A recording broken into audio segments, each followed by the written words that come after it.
My name is Jacqueline Nelson, and I'm the president of the Rome branch of the NAACP. We want to welcome everyone to this evening's discussion on the documentary All In, the Fight for Democracy. The movie is about Stacey Abrams, who is an advocate for voters' rights and tells the story of her run for the governorship in the state of Georgia and her advocacy for her issues with voter suppression and the organizations that she formed. If you haven't seen the movie, that's okay, because we're going to be showing some clips from it and then we're going to discuss it. Before I introduce our panel, I just want to acknowledge someone who, without him, none of this would be, we wouldn't be able to do this. And his name is John Matwijak Walda. From Cinema Capital. He is our tech guru. And John, we thank you very, very much. And you're going to be hearing us say his name a lot tonight. So just to give you the heads up. So let me introduce our extinguished panel. We have our former governor of the state of New York, the 55th governor, David Paterson, who's also an author, and his new book is Black, Blind, and in Charge. Thank you, Governor Paterson, for joining us. We have Professor Clemmy Harris, Professor of American History from Utica College. He's always been a friend of the branch and always educating us on history, and we're so glad to have him as part of our team. Marilyn Hawkins, she's our treasurer of the Rome NAACP and a former DMV employee. So just for a little teaser, she's going to speak at the end as we kind of transition to actually what's happening in Oneida County. And then the person behind the whole idea of actually doing this is our second vice president, Jacqueline Hawkins. So you got two Jackies tonight, Jackie H and Jackie N, as we're called in the branch. And Jackie, why don't we start with you, and you could give us a little history of why this was important for you, why you wanted to do this discussion.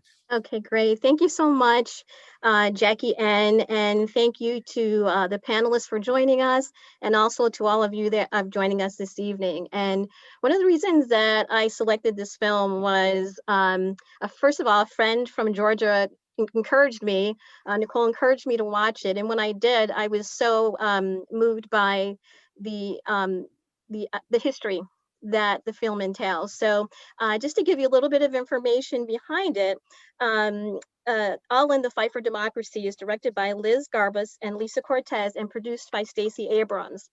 In anticipation of the 2020 presidential election, the documentary examines the issue of voter suppression that has always existed in the United States, however, is often overlooked. The film provides historical insight and context to a problem that has corrupted our democracy since as early as the election of George Washington, when only white male landowners were allowed to vote. With the insight and expertise of Stacey Abrams and other scholars, politicians from the left and right, as well as activists and leaders, the documentary offers an insider's look into the laws and barriers to voting that most people are not even aware of. The documentary provides an education for people of color, for those that are disenfranchised, and other people that choose not to vote. It gives them an opportunity to understand their rights, as well as a call to be vigilant and to be engaged in the voting process. We are going to show 3 to 4 clips tonight, which will give you an idea, if you haven't seen the movie, to give you an idea of how important it is. And it really is a history lesson for us all. So we ask you to participate, but to watch, to have questions for us at the end. And if you can, see the full movie, because it truly is an American history story. Thank you. Okay, so with that being said, let's start with our first clip. John?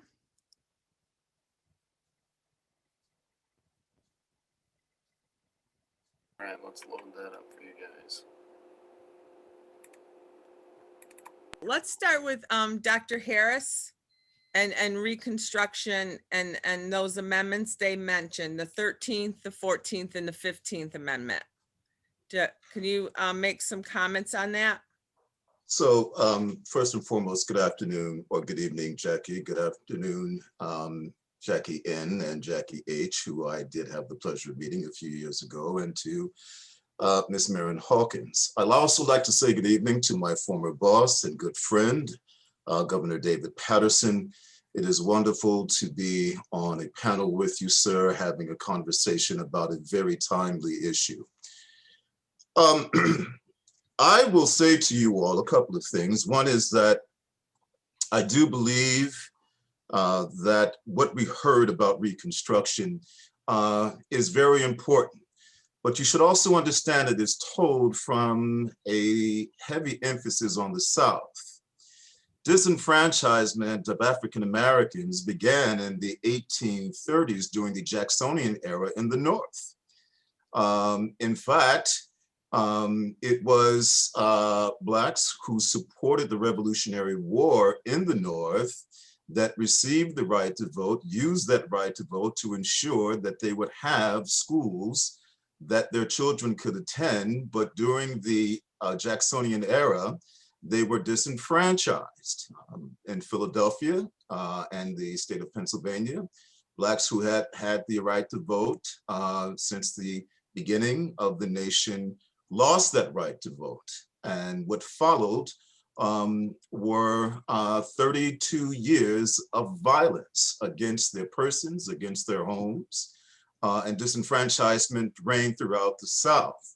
So this is important because I don't want our viewers to walk away with the realization that somehow or another the North is left out of this story.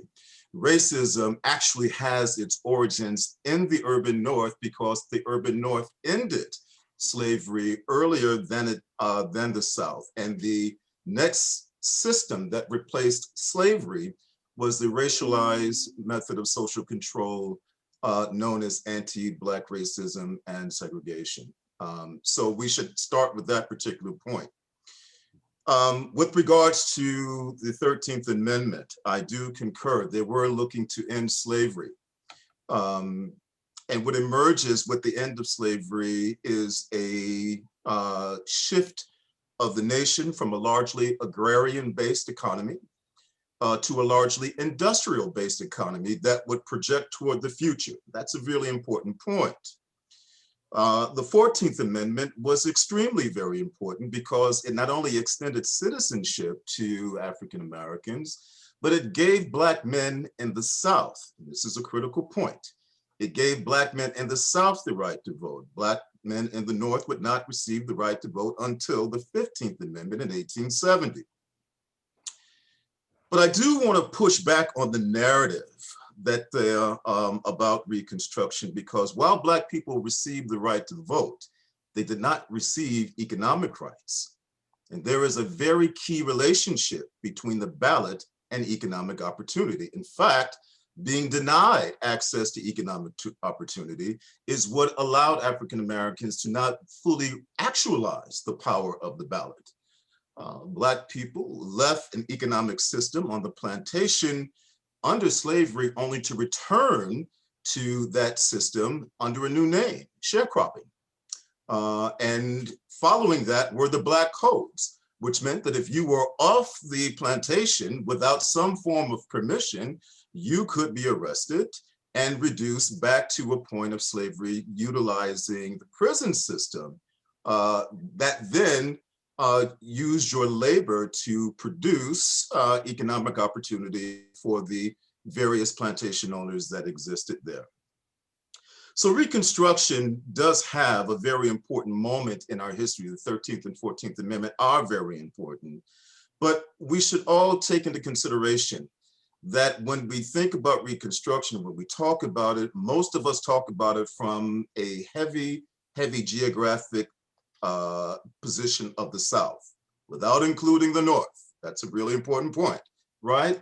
The 13th Amendment did end the domestic form of slavery, but it allowed it to be reproduced within the penal system.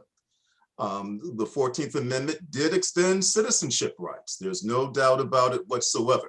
Black people, men, did get an opportunity to vote in the South, not in the North until the 15th Amendment was passed. But more importantly than all of that, Black people may have had the power to use the ballot, but that power was significantly curtailed because they were denied access to economic opportunity. And there is a dialectical relationship between political access and economic opportunity. They reinforce one another. Okay. All right. Governor Patterson, did you want to pipe in on this? Because I'm thinking that some of this of what you said, Dr. Harris, is going to lead us into the second clip. Governor Patterson, did you want to add anything maybe about the 15th Amendment or how this was, she had mentioned in the clip, of a vehicle to use the Constitution? Well, what I would say, and there isn't much to say because Dr. Harris really covered it all, Mhm. is just to get a sense of the way we look at that time period and the way it really was. Now, to be fair, Abraham Lincoln, when he was a congressman, was virulently anti-slavery. But when he decided to come back and run for the Senate in 1858 against Stephen Douglas, he was a completely different person. What he said was that he did not want to have a Black woman as a slave, but he also didn't want to marry a Black woman. And that was really the precept to what was the exact attitude that Dr. Harris is talking about, which is that they did abolish slavery. They didn't think that humans had the right to enslave another human. But beyond that, the entire view of even the Emancipation Proclamation was biased in the direction of white supremacy.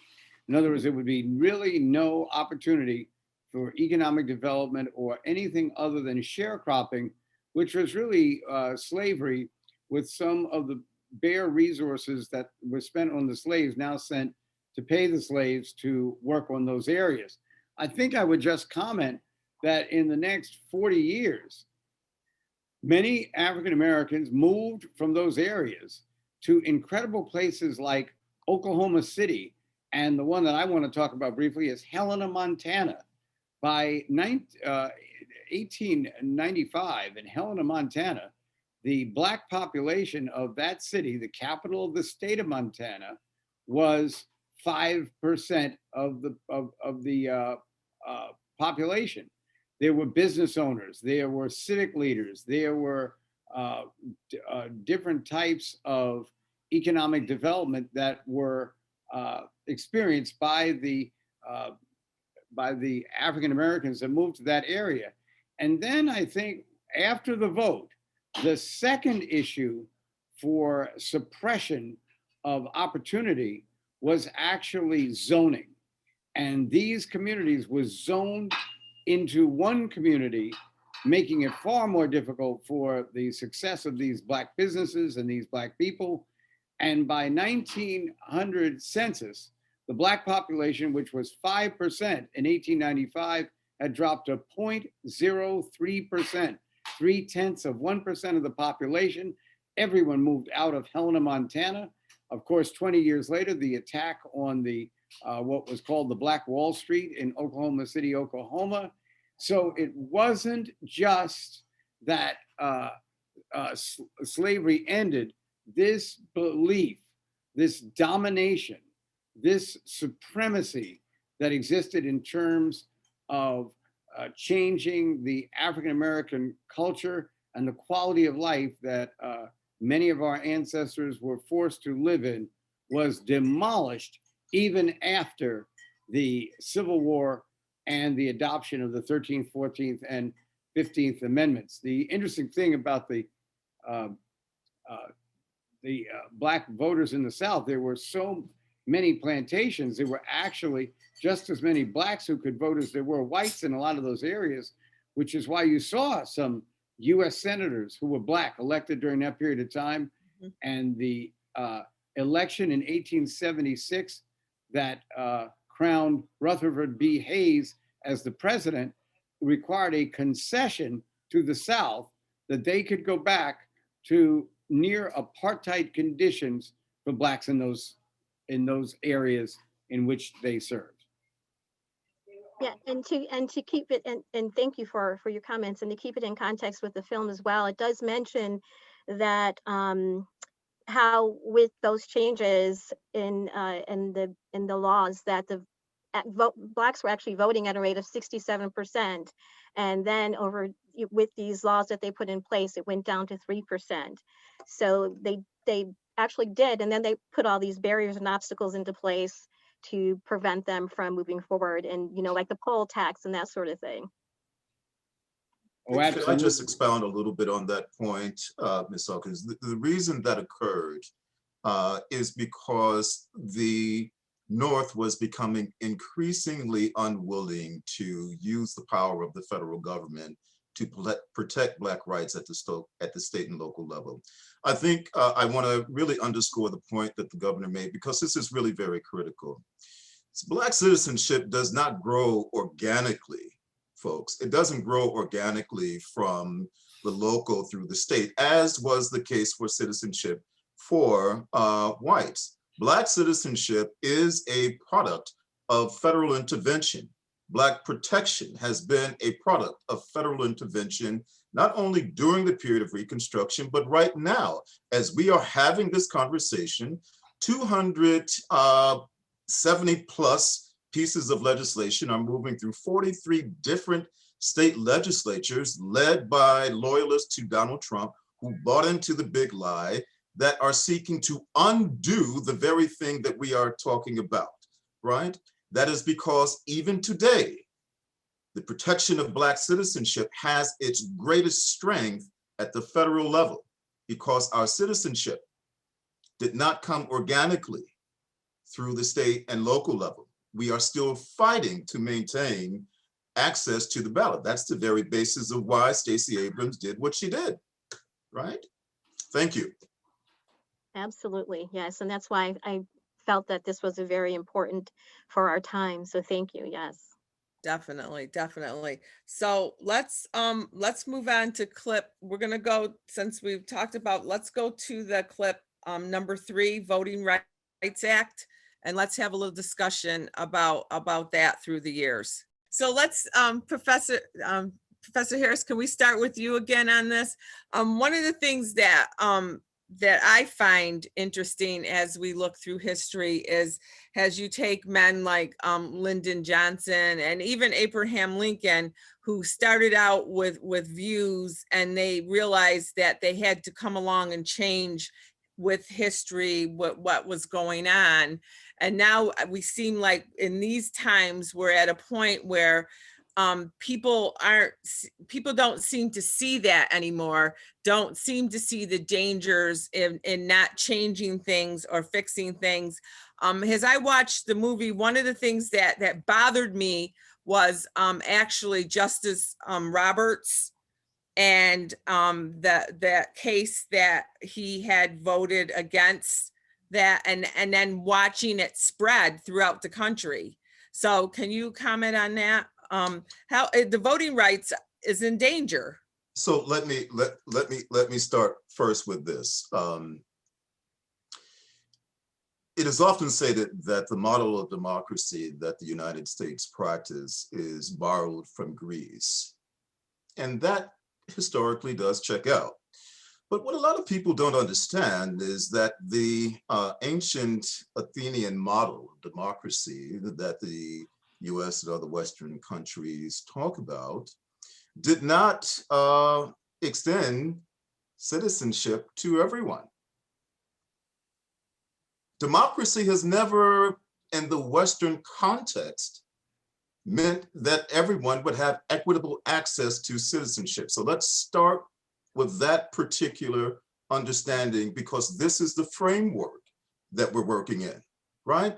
Now we advance to the period of the 18th century, the period of Enlightenment, which is where we see the rise of the 3 republics, right? The United States, and then France, and then Haiti. But of all three of the republics, it is only Haiti that ensured in its constitution that there would not be discrimination based on color. That would not come in the United States for more than a century. So we need to sort of understand that with this particular context. Now, Lincoln. Lincoln, first and foremost, had preservation of the Union in mind. That was his first priority. The abolitionists had indeed pushed the issue here. You can see debates between churches in the North and churches in the South. In fact, in the very Mohawk Valley region in which you all reside, these debates were being carried out. There was a political party called the Liberty Party that was run by abolitionists in this particular area, specifically designed to push an anti-slavery movement. There is a reason why this area has been very important in terms of the history of abolitionism, right? There's a very specific reason. There's a reason why Harriet Tubman found this particular area to be very important, because it was steeped in that particular type of anti-slavery politics. But the churches in the South pushed a different type of message. It was pro-slavery. Christianity was used as the basis for pushing both an anti and pro-slavery ideology. That's incredibly important. It is the signing of the emancipation that is really very important in Lincoln's mind. The governor was absolutely correct, but Lincoln is a practical politician, and preservation of the Union is critical. To defang the power of the South, he signs the Emancipation Proclamation. The biggest misnomer is that Lincoln freed the slaves. No, he only allowed for the freedom of slavery in the states that were rebelling, not the border states. The border states he did not touch, because if he did, then they might swing in the direction opposite of what he wanted them to swing in. So he allowed the border states to continue to move forward with slavery. The institution of slavery doesn't end until the radicals in Congress bring forth the 13th Amendment. So that's a really important point. Black people were critical to the institutional process, right? I want you to think about that. Now I want you to fast forward up to Lincoln, because that's the other, fast forward up to Johnson, because that's the other example that you gave. Johnson was a Southern Democrat, deeply steeped in all of the segregation that the Southern Democrats were known for. He did not have the desire nor the capacity to move the levels of the layers of the levers of government by himself. He needed the outside intervention of the civil rights movement. So what am I saying? Freedom for Black people in these two periods has come as a result of both outside and inside pressure. You can't have it solely one or the other, right? Lincoln needed the desire of those who wanted to be free. In the antebellum North, particularly in Philadelphia, which is where my area of expertise is, there were a tremendous amount of agitation pushing for the end of slavery. That outside pressure was very important to the Republican Party. It translated into the radicals in Congress to push the message, because they could say, you can deal with us here, or you can deal with these folks on the outside, right? And that pressure is growing. That same formula was utilized by Dr. King and other civil rights activists across the country to propel the nation forward, not only with the 1965 Voting Rights Act, but the 1964 Civil Rights Act and the 1968 Fair Housing Act. Now to address the last part of your point. Jackie, one of the most profound things I read came from the editorial of the editor of a now defunct paper called the Philadelphia Independent. In 1935, the editor, who was trying to galvanize Black Philadelphians to get up to Harrisburg to push for policies that would help to deal with the types of suffering Black people were experiencing during the Great Depression, was significantly annoyed with the fact that there was not enough outside pressure to help the 5 Black state legislators that were in Pittsburgh pushing their white colleagues to expand the social policies to include Blacks. And this is what he said. We are always prattling about, talking about who is not willing to help us with regards to our rights. But when we have an opportunity to do so, we don't. When will we learn that the price for liberty is eternal vigilance? Every generation must carry the torch. There must be constant outside political agitation that will apply pressure to those who have access to the levers of government inside. Black freedom in these 2 important periods that we are studying, Reconstruction and the Civil Rights Movement, is filled with examples that show just that. When outside pressure does not have access to allies inside government to push policies, it does not work. When people are inside and don't have access to people outside who are pushing to advance progressive policies, it does not work, right? I can say that as someone who stood alongside the state's first and only Black governor, who went around the state basically asking people, why are you not stepping up? He cannot fight this battle by himself. He must have the agitation of your voices. You must make it known that this is what you want. And if you are able to do that, he can then move the policies forward. One of the greatest examples is what we did in trying to defang New York City's stop and frisk policy, ahead of the nation, way ahead of the nation. When former Mayor Mike Bloomberg got up and espoused his aspirations for running for the presidency, forgive my expression, I nearly fell out my seat. I'm not speaking colloquially, and I have to be reminded of that, or else I'd have gone back into my hoodisms and started talking about what I really felt. But the reality is, Governor Patterson understood that this was wrong, and he tasked us with coming up with a rock solid case to go against the criminal justice system. And let me be very clear.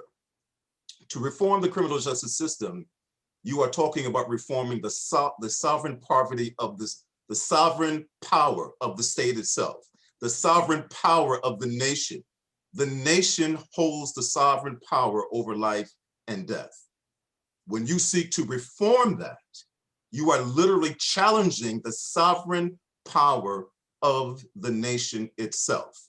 And there are a lot of people who are invested in the way that it has worked and the types of disequities, the inequities that have fallen repeatedly upon Black and Brown communities. Thank you. Yep. Governor Patterson, do you want to comment on that? What Professor Harris just said, and was there any time when you were governor, were there any issues with voting rights right here in New York State? Well, I would say that the issues related more to the ability of people to walk up and down the street in peace, as opposed to voting rights at that particular time. And on July 16th, 2010, I signed a bill that when people were stopped and frisked and questioned and were found not to be doing anything wrong, that the law enforcement agency, usually the police department, was restricted from maintaining the records of that stop, because you have determined that this is a person who is just practicing their First Amendment right of assembly and of speech to say or do whatever they want, but we're not part of any kind of plan to disrupt the government. Prior to the signing of that bill, Mayor Bloomberg was able to infiltrate staff of mine, because I had already determined that I wasn't running for governor again, so that at the end of the year, everybody would be out of a job. And he pressured a number of those staff members to put pressure on me to not sign this bill and veto it, because as he assured them and eventually me, there would be several lawsuits as a result of that bill. It has now been 11 years since I signed the bill, and there hasn't been one lawsuit. So this was a proliferation of what I saw as a scare tactic to try to get people to actually believe that we needed to have records of people who were innocent citizens and keep them in the police stations. And who knows where else, once you confiscate records, they could wind up in places where people are seeking employment. It was outrageous. Right. And that was why we took that action. In terms of the vote, I think the most interesting incident that occurred in New York City, which some of you might not know, was that on Election Day, November 4th of 1993, David Dinkins, in his first term as mayor, lost the election to Rudolph Giuliani by 50,000 votes. On that day, a couple of thousand law enforcement officials acting undercover were standing in front of the voting precincts. This is not in Mississippi. This is not in Louisiana. This is not happening in Selma, Alabama. This is happening in New York City, and questioning people who were coming to the polls as to whether or not they actually were citizens and could they produce their citizenship records in front of them. And it lowered the vote. The African-American turnout was down 9%. The Hispanic American turnout was down 6% as a result of these interventions. And of course, the Dinkins campaign was caught off guard. Commissioner Kelly and the New York City Police Force were caught off guard, but it may well have turned the election in favor of Giuliani. And here we are in 2020, where a lot of the protests over the results of the election were really frustration that voter suppression tactics didn't work as effectively as they thought they would. Where else have you ever seen the president of the United States say, I'm winning, shut the machines down right now and don't count the rest of the vote? So, obviously, these issues are alive and well. Remember, they were campaigning against the idea, since there was a COVID virus, of having mail-in ballots. Mhm. But in Florida, where the population is largely senior citizens, they were in favor of mail-in ballots. So the hypocrisy, the double talk, the double speak, the lying, the disingenuousness, and the dishonesty continue after years of demonstrating that these are the rights of people, and the value of that particular suppression didn't work. And that's why you hear the virulent anger all around the country from people who, for some reason, thought that the divine inspiration is that it's their country and no one else's, even though they're practicing it on the land of a race of people who were nearly extinguished between the 15th century and the 17th century. Mhm. Yeah, so true, so true. Jackie, did you want to add something? Yes, I did. And Governor Patterson, I just want to say I was in the New York area at that time, and I remember how nasty that campaign was with between Dinkins and Giuliani. And yeah, it was amazing to see law enforcement doing some of the things they were doing at the time. So, but we do have a question from a Facebook Live, and this is Greg Lang to all the panelists. He says, as Dr. Harris points out, the 13th Amendment still allows slavery and involuntary servitude as a punishment for crime. Why was this exception added? Was there fear the amendment wouldn't get passed without this clause? was it added as a workaround for previous slave owners? And Professor Harris, would you like to respond to that? And then Governor Patterson? Thank you, Jackie. So I want to thank the person responsible for the question. I have not seen any specific evidence that suggests that that there was intentionality rooted in race on this issue. The fact that that Southern legislators were rapidly engaged in the development of Black codes is the key here, right? That's the key. Not what was the specific motivation inside the development of the bill. The specific area that you need to sort of think about is what's happening locally and at the state.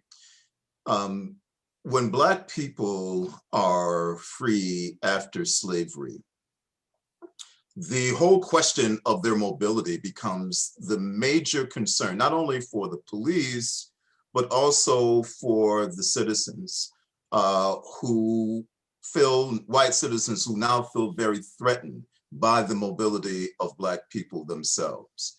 And it is at this particular point where you start to see the development of violence against Black people, specifically designed to control their mobility.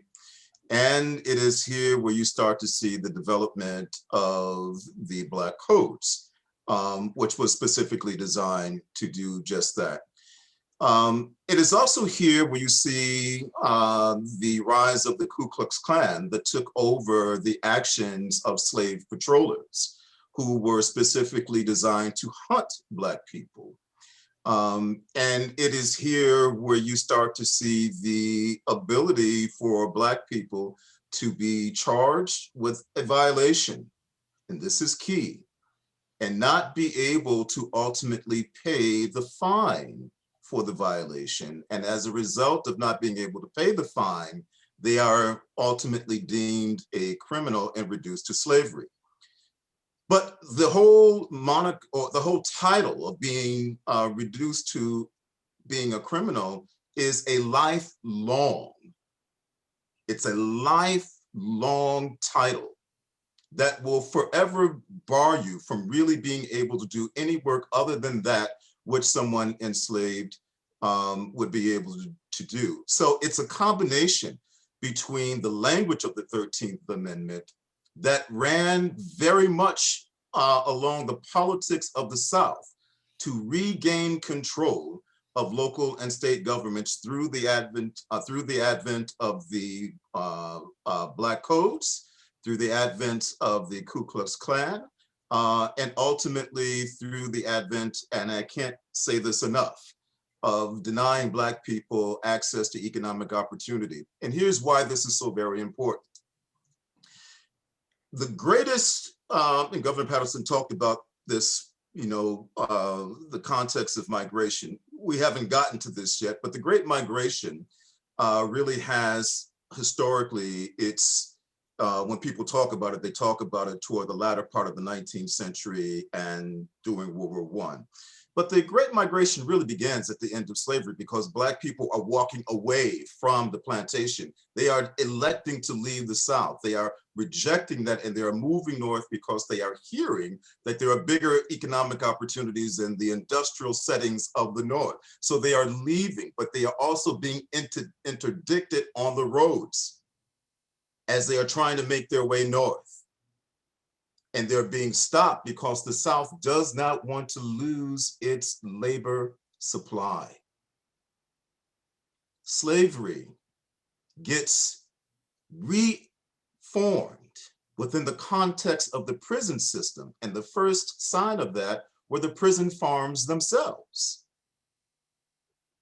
And this becomes incredibly key because this model now is used to preserve the labor supply in the South, but it's also used to further limit Black people from being able to exercise their political rights.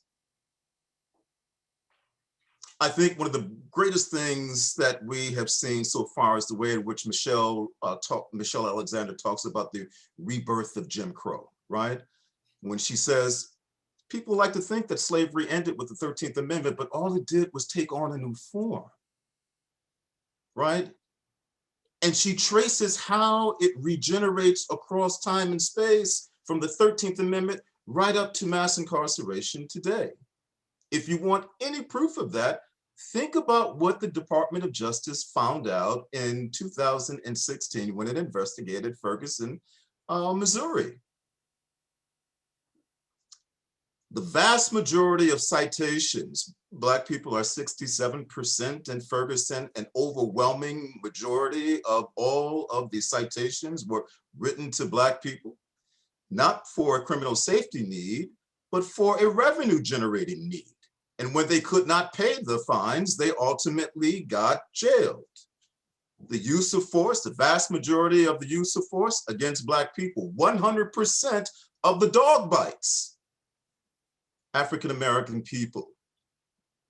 So the person who put in the question about thinking critically about what's behind the 13th Amendment, why slavery was not fully abolished, why slavery was allowed to be replicated within our prison system, when beginning in the 18th century, the reform of prisons were supposed to be a form of progressive legislation that came out of France. It was about rehabilitation.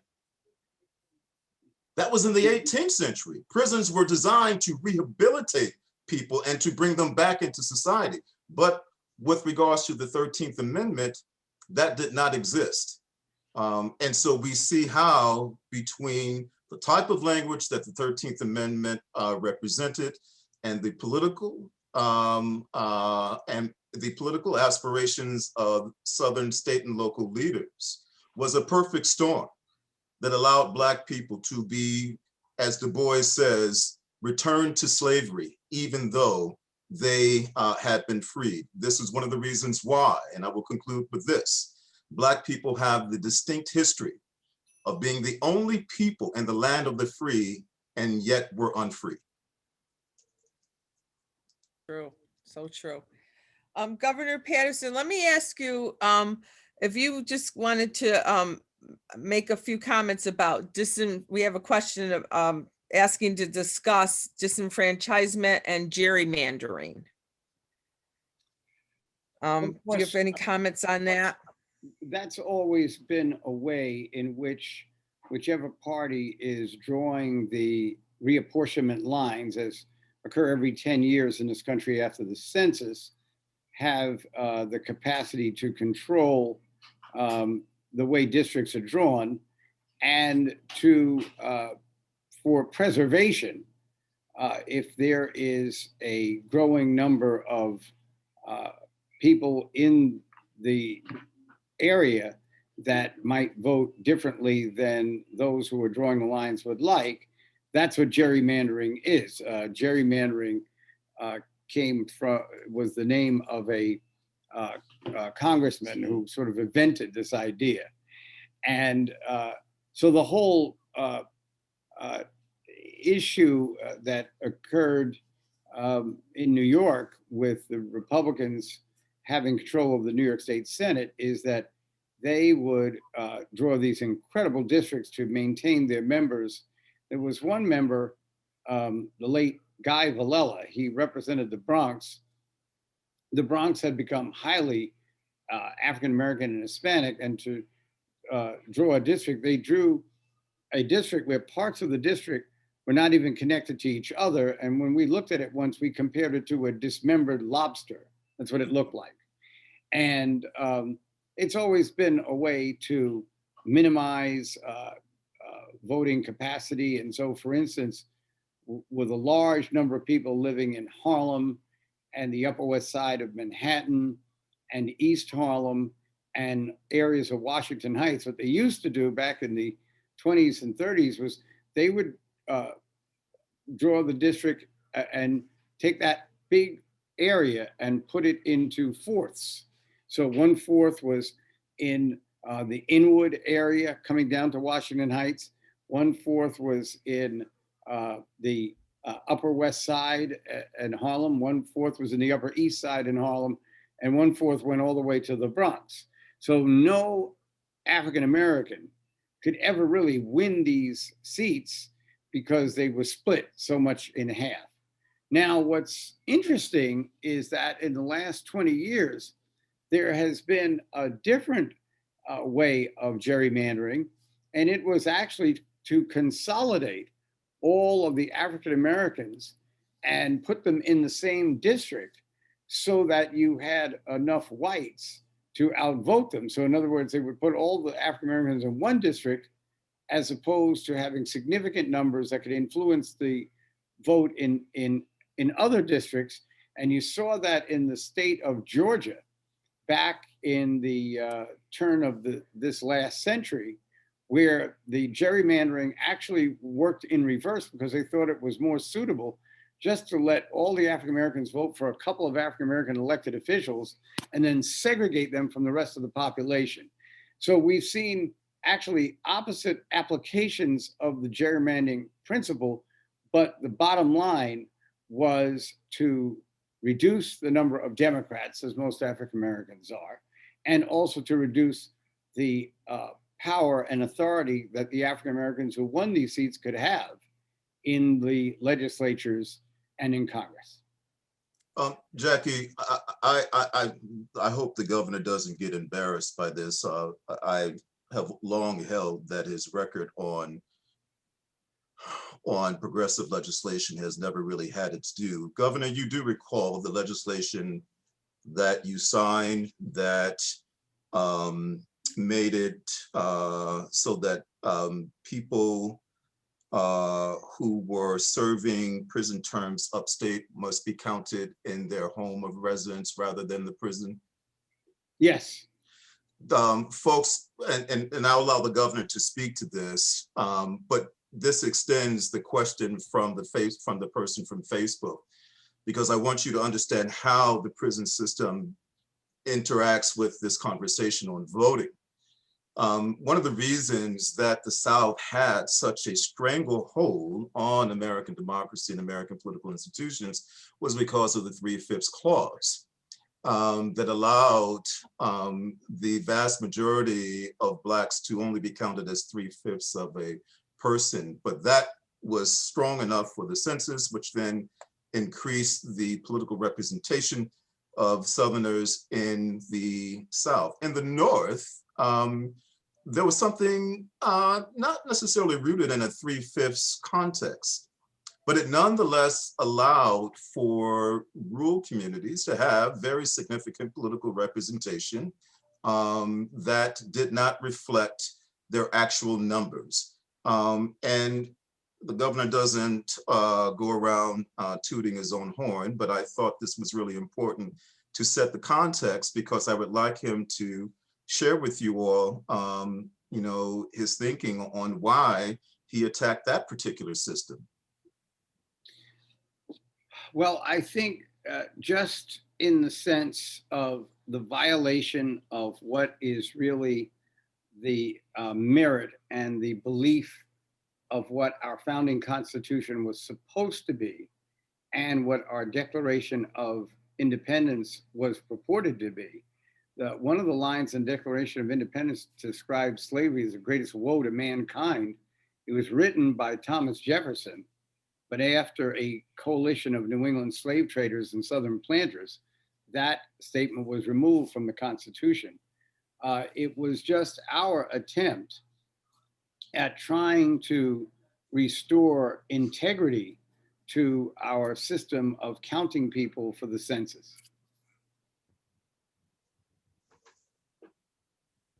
Excellent. Okay, yeah, wonderful. Thank you, Governor. Jackie, did you have a question? Yes, I have another question from a participant.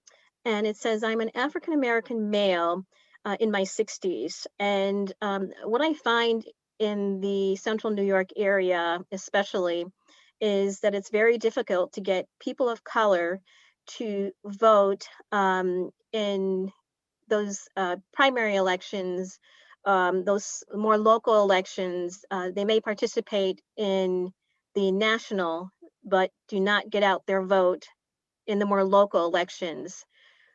What can, from the two panelists, what can we say to inspire people to get out there and vote?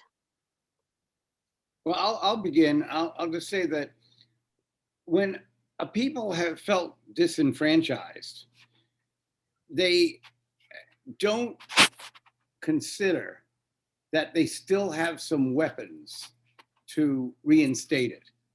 And voting in all elections certainly provides that opportunity. So, I think a lot of people are dismayed by the results of certain elections and different things that happen. And certainly the national attention is on the races for president. But the Republican Party has been very successful in reinforcing in their supporters the value of the vote. Well, the value of the vote to a lot of Republicans is certainly merited, but the value of the vote to African Americans, whatever party that you choose, has to be enhanced by the fact that we are the group in this country whose ancestors lost their lives trying to establish a right to vote for us. So if nothing else, you owe it to members of your family. You owe it to members of your community. You owe it to people maybe that aren't even related to you who fought and suffered and paid such that this opportunity would become available. And even if it's the village trustee or the town council or some other, even school board elections, they have a lot to do with education policy. You have to empower yourself, even if you feel that you've been disempowered by your existence in a particular area that treats you that way. So it might not be the panacea. It might not solve all the problems, but it definitely evidences your presence along with others. And that, in a way that isn't always tangible, influences the way government works. So please, when you have the opportunity to vote, please do that. Thank you. Exactly. Governor, I definitely support that that position. One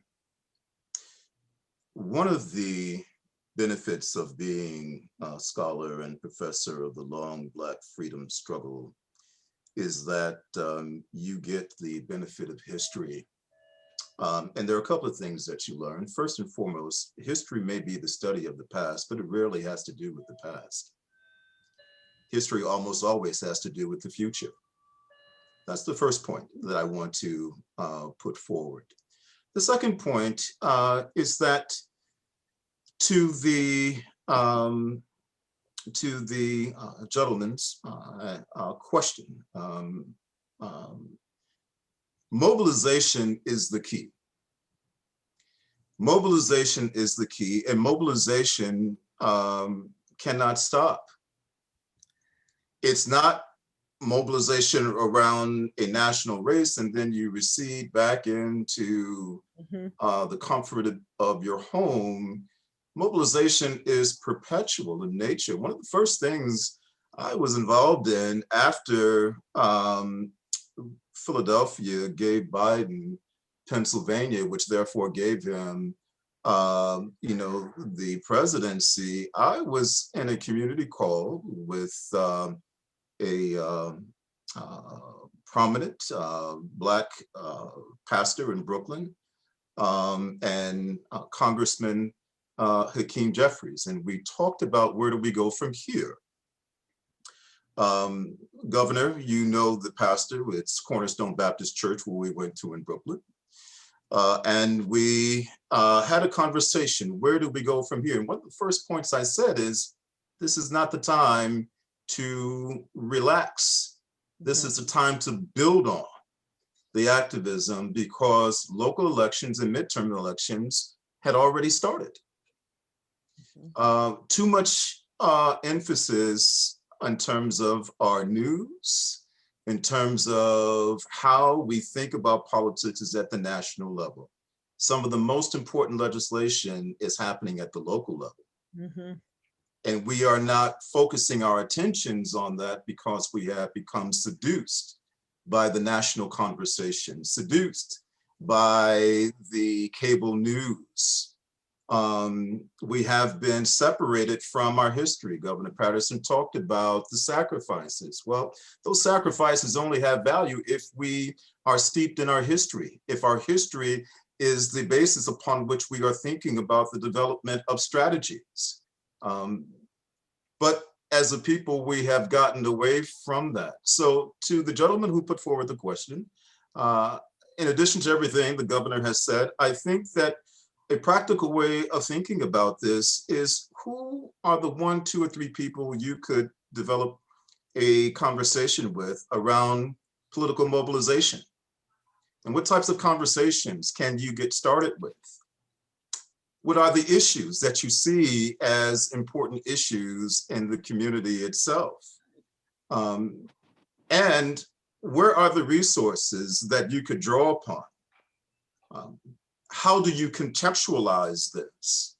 All of these are very important questions, but it begins first with understanding how to connect local history to regional history, and then how to understand how that history of struggle has roots that predate, and then use that as the basis for which to develop a narrative that will bring people together to have these types of key discussions about mobilizations. And don't be afraid to get involved in races. It doesn't matter that you lose. It Mhm. matters that you showed up, Mhm. because Yes. eventually you will win. Mhm. That's the lesson of Black history. Exactly. That's what, with our branch, the NAACP and Rome and stuff, we are always encouraging people to get out and run. And it doesn't matter. You know, it matters to have our faces out there. It matters to have our voices heard. Recently, within our own county here, we've had some issues with our Board of Elections. Back in May, we received notice that they were very, very slow at getting the ballots out for the Democratic parties. So we contacted them and we were told it was because they didn't have enough staff and they were going to hire more staff. And now recently, and one of the reasons why Marilyn Hawkins is with us tonight is, and Marilyn is still here, is that there was over 3,500, I believe it was, ballots that were registered at the DMV and sent to the Oneida County Board of Elections. And Marilyn, I'll let you speak on that if you will. Is she there?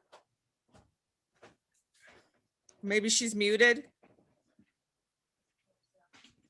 I'm unmuted, sorry. Okay, all right. Okay. Good evening to everyone. And I found this very, very informative, very interesting, and very much needed and on time, the whole discussion. As a former DMV employee, I know that there was issues concerning the Board of Elections for Oneida County, and I just wanted to set the record straight concerning the DMV involvement in the process. Voter registration is offered to all in-person transactions at the Department of Motor Vehicles in their licensing department at the time of payment and document processing. This includes all new and existing documents, including renewals, replacements, or changes, and reciprocities, which are the transfer of licenses from another state, or IDs, not IDs, they don't take IDs, but licenses from another state. The process is built into the DMV automated processing system. Once completed, the information is electronically disseminated to the county or city Board of Elections. In our case, it is the Oneida County Board of Elections. And the electronically transmitted information is then further reviewed and processed by the Board of Elections. The DMV process is completely at the will of the customer and the functioning of the automated systems such as system breakdowns. The DMV employee has no control over the process, and the customer does always have the option to decline or bypass the process. That's it. That's the extent of the DMV employee or the DMV office. We have no idea what goes on the back end. But on a side note, I'd like to add that if you, for voter, concerning voter registration, many people don't realize that if you move, just because you're registered in Montana and you move to New York, that you're already registered. No matter where you move to, even if it's just go across town, you need to re-register. You need to register in a new state, your new street address, even if it's just, like I said, across the street, because you don't know where your precinct ends and where it begins. I know I had an issue. I kind of had to run around trying to find my proper location because I didn't change my address on my voter registration. And then was disappointed to find out that where I lived, I was not able to vote for the person that I wanted to vote for. And I've always tried to do my part in terms of encouraging, as a DMV employee, I tried to do my part to encourage people, young people in particular, because when I started voting, you had to be 21. And now you can be 18. And I always impressed to my customers, women, hasn't been the fact that it hasn't been that long that we've had the right to vote. And people of color in particular, I remind them how people fought and died to give us this right and this privilege.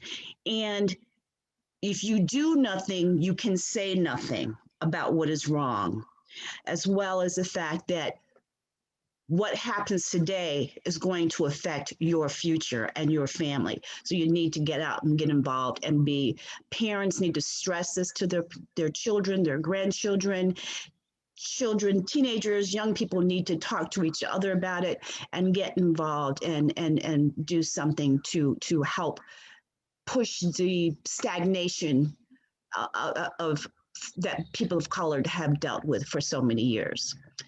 Thank you. Yeah, and yeah, the other thing that I wanted to let people know too, as Marilyn had mentioned, if you do move around the city and your district and stuff, you have to change it. And also one of the things is too, as we get older, our signatures tend to change. So you really, really need to get out and make sure that you're still signing the same way you used to when you were 20. So does anybody else have any other comments that they'd like to share? Governor, would you? Well, I guess. Or maybe we could go to closing remarks then? Is Yeah, that? We're approaching the end of Black History Month. Yes. And of course, Black History Month is shorter than the other months, just to show the continued, lack of equity that we get for these types of events. But actually, the birth date and the date of death of Frederick Douglass was in the same week, and that's what started Negro History Week, and of course, eventually Black History Month. But I've noticed this year a real uptick, and I think it has a lot to do with the death of George Floyd, of the organizations that wanted to celebrate Black History Month. All the major networks are doing it, and it's kind of the thing to do. It kind of reminds me of the late 60s. It was that sort of thing to do era. Everybody had to have somebody Black on their show or something to show that they're with the cause. But what I'm hoping, as Black History Month continues in the next few years, is that we'll be more focused on the issues that we talked about here today. That Black history, more than anything else, is American history, and it's American history that America has chosen to forget. And I don't think that any nation or any person can move forward and be successful unless they are brutally honest about their responsibility for certain events and situations, without showing some penance, without showing some contrition, without kneeling on the ground to the Lord up above and saying, I was wrong here, we were wrong here, and we pray that you help us lead us out of this condition. And as long as I continue to see this country ignore that opportunity, even with all the faith-based rhetoric and the idea that the United States was founded by Jesus Christ, which it wasn't, I think that we hopefully in the next few years will start to explore that as a country, as a people, not just Black people, so that we can make a world for our children that will be a whole lot better than the one we lived in these days. Thank you. Thank you. Dr. Harris? So, well said, Governor. Folks, one of the interesting observations that I make when I teach the Intro to Africana Studies course is the degree of frustration and anger that young people, Black, white, and brown, experience when they start to learn that the history of Africa and the African diaspora does not begin in the transatlantic slave system. When they learn that the image of Africa is tied to the image of Black people all around the world, and that image emerges because of the marginalization of history itself, that the civilizations of the world did not begin in Europe, that Africans were not these subhuman beings, that in fact, the origins of modern human beings begins in the lower Rift Valley, Eastern Africa, that Black people and white folks have one geographic origin, they have one genesis. We may have different colors, different texture of hair, but we have one genesis. That we migrated out of the continent of Africa and that we, over thousands of years, made adaptations. And that as a result of that, we developed civilizations that were reflective of the resources that were provided in those areas. By that very definition, understanding civilizations is very diverse, but that's not what they learn in K through 12. They learn American exceptionalism, one model of history, and where Black people are represented in that history is overwhelmingly during the period of enslavement. And I tell them this, how you image the other shapes how you think about them.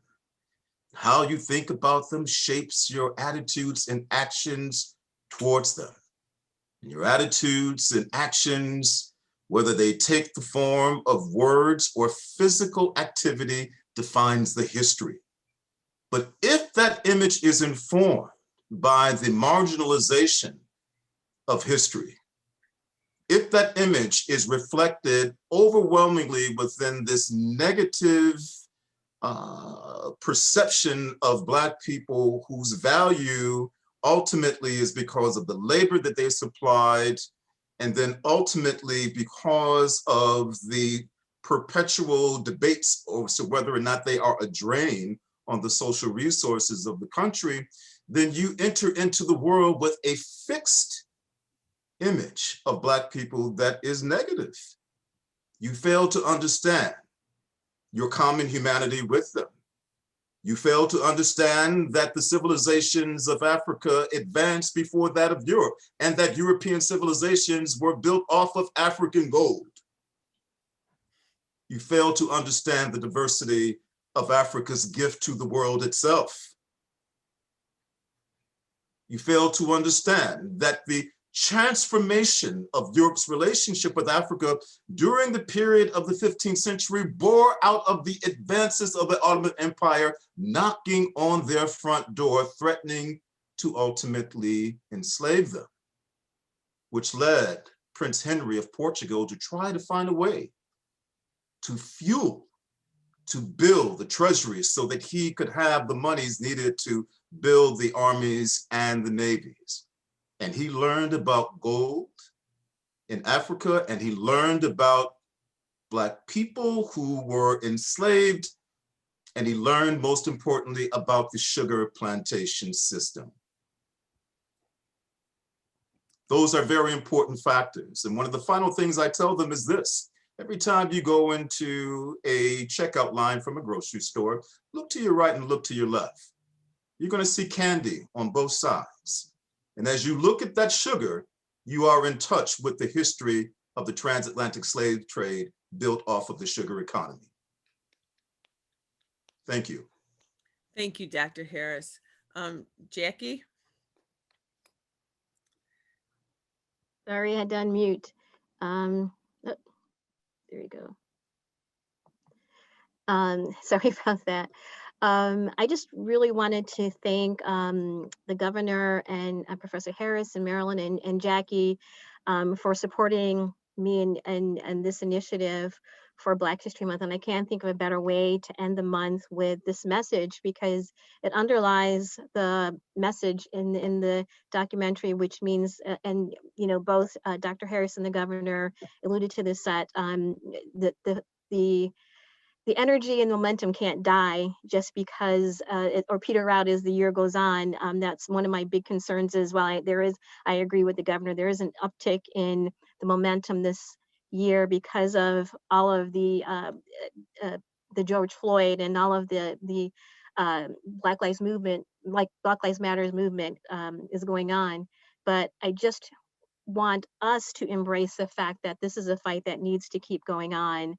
And I think the documentary shows that, because it was done pre-election, and you saw the momentum of when that grassroots movement went out in Georgia, and people got out there, people of color showed their power, and they turned that state blue. So I do believe that we still have a lot of work to do, and we have to keep the fight going. So thank you so much. Thank you. Yep, thank you. Marilyn, did you want to? I would just like to say also, thank you. This was a really, really great presentation. And I don't think we got to watch all the clips, but so I would like to see a part 2, honestly. I think it was very, I got some great history lessons, and it was very informative. I really, really enjoyed it, and I hope we can do it again. Thank you. Well, let me just segue into that we are going to be doing it again with a local twist on it. We're looking forward to actually next month having another panel, and of course with our distinguished guests would be invited back to discuss locally what's been happening with the Oneida County Board of Elections and the commissioners there. So we will definitely be back. I want to thank you, Governor Patterson. It's always a pleasure to see you. Thank you so much for all that you've done for the Rome branch. We appreciate you. Dr. Clemmy Harris, as always, you educate us, you teach us, and you open our eyes wide open. Thank you so much, sir. Jackie and Marilyn, we'll see you at the next meeting. So thank you so much, ladies. It was a great idea. And again, to John is going to try to show a clip that is going to kind of be a preview of what we're going to be discussing next month. He's having a little trouble with the internet and those things. So it might work and it might not. So this is me saying goodbye to all of you. I look forward to seeing you all again. Have a wonderful evening, and thank you everyone for your insight, your thoughts, and all your knowledge. Good night. Go ahead, John. Stay safe, everyone. Good night. Yes, thank you. If the video fails, we'll just call it the blooper reel. Okay.